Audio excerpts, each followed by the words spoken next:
యేసయ్య మనల్ని చక్కగా విసర్జించకుండా ఉండును గాక. ఇదిగో ఈ సంవత్సరం మొదలుకొని, ఈ దినం మొదలుకొని యేసయ్య నీతో కూడా ఉండును గాక, నీతో కూడా ఉండును గాక. ఇక యేసయ్య మనతో కూడా ఉండును గాక. మనల్ని విసర్జించడు. చెప్పండి, విసర్జిస్తాడా?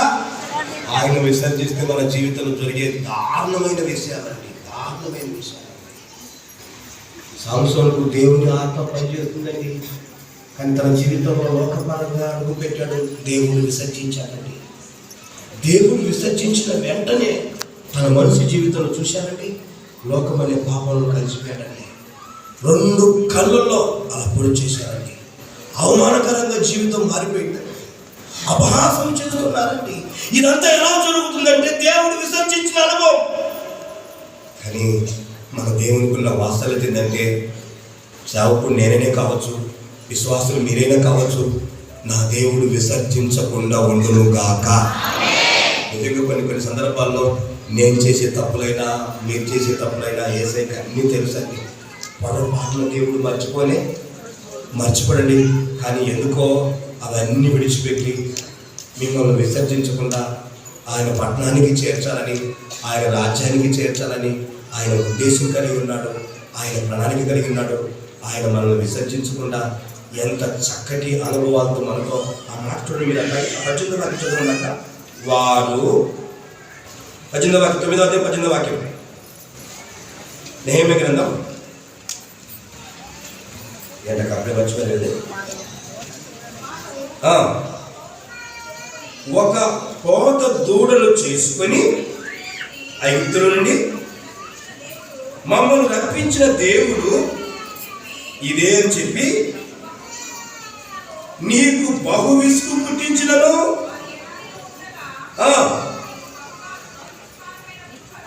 బహు విస్తారమైన కృపగలవాడవై వారిని విసర్జింపలేదు. మార్గం గుండా వారిని తోడుకొని పోవుటకు పగలు మేఘస్తంభము, వెలుగునిచ్చుటకు రాత్రి అగ్నిస్తంభమును. దేవునికి స్తోత్రం కలుగును గాక. వాత్సల్యం చూపిన దేవుడు పగలు రాత్రి మనతో ఉండును గాక. పగలు ఏ స్తంభము, రాత్రి ఏ స్తంభము?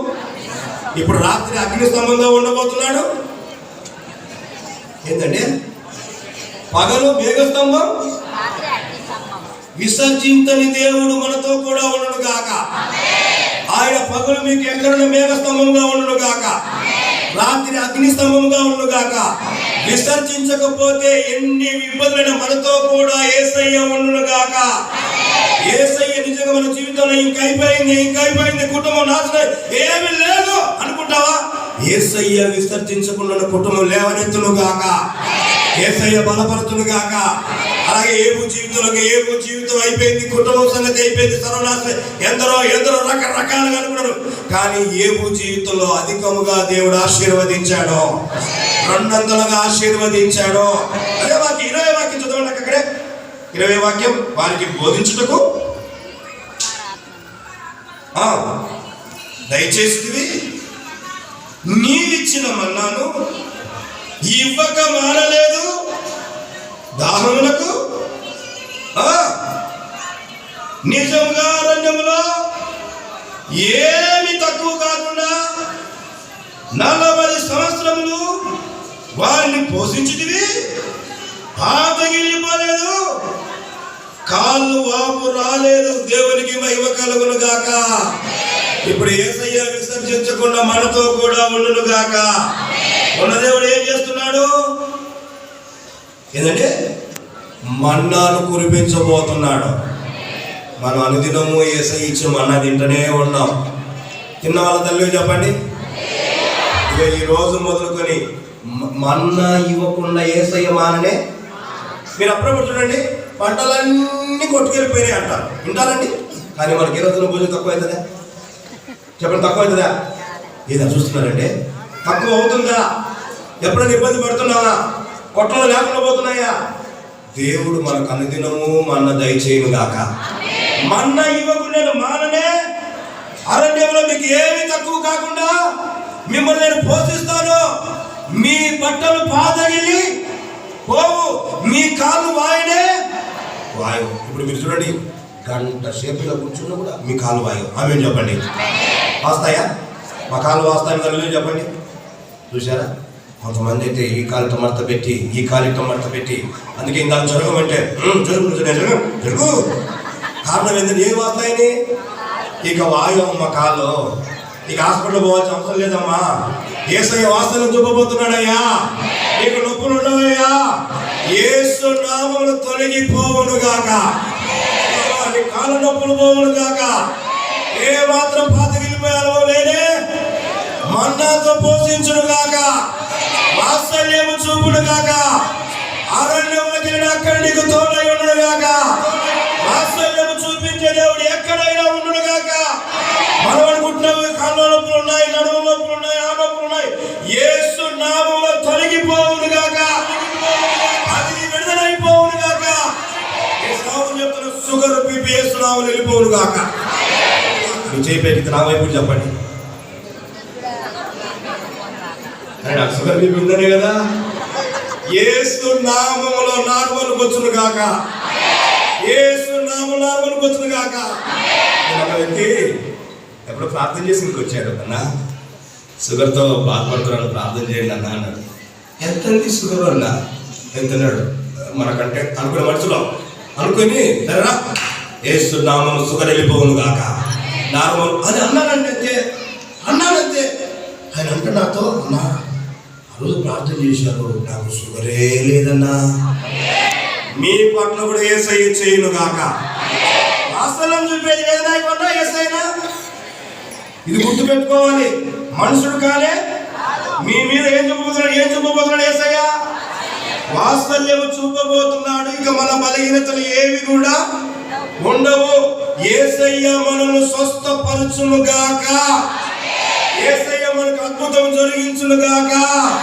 నేను చెప్తున్నా, మీరు ఒకవేళ గర్భఫల విషయంలో మీ జీవితంలో కార్యం చేయాలా, మీకు చక్కటి వాత్సల్యము చూపును గాక. నేను చెప్తున్నా, ఒకరిని కాదు కవలు పలికించును గాక. ఆ సంఖ్యనొకరు ఒకసారి కలగలనట్టుంటుందా? దేవుడు అలాగ దయచేయును గాక. నీకు ఓపిక అంటే దేవుడు ఇస్తాడండి. ఆమేన్. ఏమి ఇస్తాడు దేవుడు? ఓపిక అంటే ఇస్తాడు. సందర్భాల్లో దేవుడు మమ్మల్ని ఆశీర్వదించుంటదు. ఆశీర్వదిస్తే నువ్వు సోమరుడు అయిపోతావు. ఎంత అవసరమో అంతే, అంతవరకు దేవుడు ఇస్తాడు. ఒకవేళ ఇప్పుడు నేనున్నాను, 100 మందిలో సేవ చేస్తున్నాను, 100 మందికి సువార్త గుడ్డలు పెడుతున్నా, కృతజ్ఞత గుడ్డలు పెడుతున్నా, జ్ఞాపకం అన్ని పెడుతున్నాను, సేవ చేస్తున్నాడు. అకస్మాత్తుగా 100 మంది నుంచి 500 మంది తీసుకెళ్ళిపోయాను అనుకో, అప్పుడు ఏం చేస్తాను చెప్పండి? ఏం చేస్తాను? బాబు ఇద్దరు కూడా నాకు కుదరదు, నాకు ఆరోగ్యం బాగాలేదు, నాకు కుదరదు. ఎందుకంటే ఇంకా ఎంత అవసరమో అంతే. దేవుని మహిమ కలుగును గాక.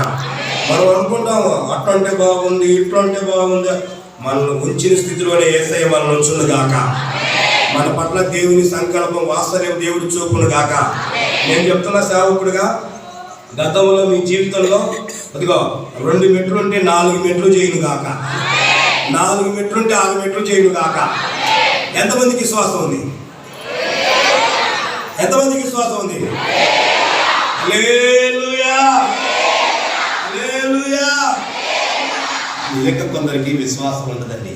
నాకు తెలిసిన ఒక తండ్రి, ఇద్దరు భార్యాభర్తలు చక్కటి గవర్నమెంట్ జాబ్. వినండి ముగిస్తాను. గవర్నమెంట్ జాబ్, చక్కటి జీతం వస్తుంది. నేను ఆయన గురించి ప్రార్థన చేసుకోకపోతాను. మొదటి అమ్మాయి పుట్టింది, ఆ అమ్మాయికి నేను పేరు పెట్టాను, అక్షదానం చేశాను. రెండో అమ్మాయి పుట్టింది, పేరు పెట్టాను. వెంటనే ఊరు వెళ్ళిపోయి నాకు తెలియకుండా వచ్చి, అన్న 2 అమ్మాయి పుట్టారు, ఇక ఆపరేషన్ కూడా అయిపోయిందన్న, దేవునికి స్తోత్రం, బాధగా ఉందన్న అన్నాడు. ఏమిటన్నా బాధ అన్నాడు. నాకు ఇద్దరు తెలియదన్నా అన్నాడు. అవునా, మరి ఏంటన్నా, మరి దేవుడు కార్యం చేస్తుంటే, అన్న ఆపరేషన్ చేయించామన్నా అన్నాడు. నేను లోటుకు వచ్చాడు, మాట్లాడు, బుద్ధిందే నీకేమన్నా? నీ భార్యకు జీతం ఎంత? 1,20,000. నీకెంత? 2 మందికి ఏంటి? సడాబడ మాట్లాడేసి మళ్ళీ వెళ్ళిపోయి హాస్పిటల్కి వెళ్ళిపోయి, నా దేవుడు కనికరిస్తాడు, నీ పట్ల వాసన చూపుతాడు, మళ్ళీ హాస్పిటల్కి వెళ్ళిపోయి మళ్ళీ ఆపరేషన్ చేసుకో, దేవుడు కనికరం చూపుతాడని చెప్పి దైవ సేవకుల మాట విని మళ్ళీ ఒక నెల ఆగి ఆపరేషన్ చేయించుకుంటే మళ్ళీ చక్కటి కుమారుడు దేవుడు వారికి అనుగ్రహించాడు. ఆయన యేసయ్య వాత్సల్యం చూపుతాడా చూపడా?